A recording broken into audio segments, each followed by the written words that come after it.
I still remember the first time I tried a Madras fish curry. It was in inner West Sydney and it was delightful. What I love about a Madras fish curry is its lightness. There's not too many spices and it doesn't take long at all to cook.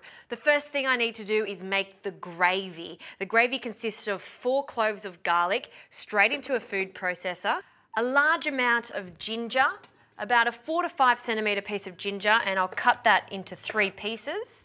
In it goes. And 1 chilli. If you want this to be really spicy, add the small chilies, but I don't want it to be too spicy because it is a fish curry. So I've taken out the membrane and the seeds. I'll chop this into thirds and then it can go in, and I'm going to chop this until it's really fine.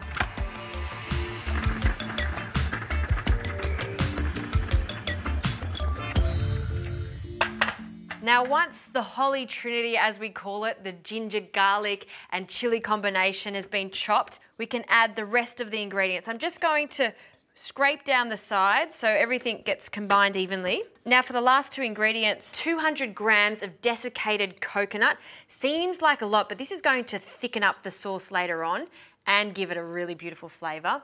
And 3 large, very ripe tomatoes. And then blitz this for about 1 minute until it's all mixed together.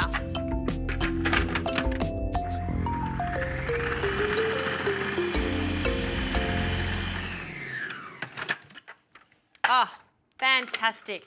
This is exactly how the base of this sauce should look. Now before I add this to my saute pan, it's time to add coconut oil. I love the flavour of this. I've got this on a medium heat and just melt that. I'll add the mustard seeds. These are just yellow mustard seeds. They'll start to pop, which they're doing now. And the curry leaves. Now be careful because it will splatter a little bit. They can go in, or a lot. And then we're just going to toss that.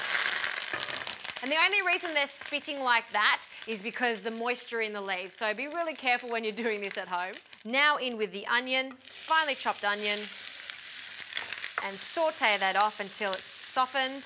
And because I'm making quite a lot of sauce, ensure that you do get a large saute pan that has a big surface area. This is really great because I want to cook this sauce in a speedy amount of time. So the more space you have, the faster it's going to reduce. Now let's add this wonderful combination of coconut and tomato and spoon that in.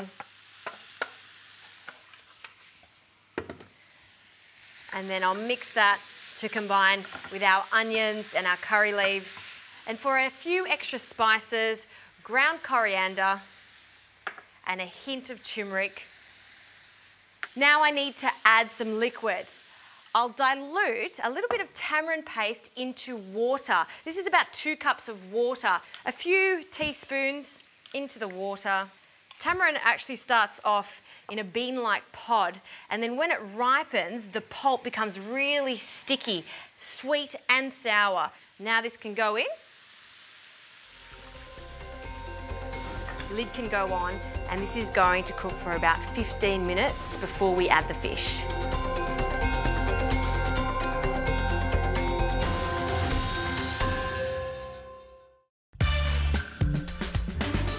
This sauce is thick and fragrant, so it's time to add the fish. Now I've got beautiful fillets of barramundi from my fishmonger at Planet Seafoods, and I asked Manny to pin bone the fish and take the skin off. Barramundi is a really great fish to put into a stew like this because it does have a large flake and it will hold its shape when it's cooking. Now the fillets go in, and because I want them to cook on the bottom and the top, I'll place my lid back on the saute pan and steam this for about 1 to 2 minutes on each side. Please don't overcook the fish. When I say 2 minutes, it really only needs 2 minutes. And to serve this up, I'm going to grab this gorgeous fillet just over here. See how it holds its shape? That is just perfect for this type of curry. Now I'll just carefully place that there. And this sauce is addictive, so a nice big spoonful over the top. Finish it off with a few cumin seeds, and that is a delightfully light fish curry.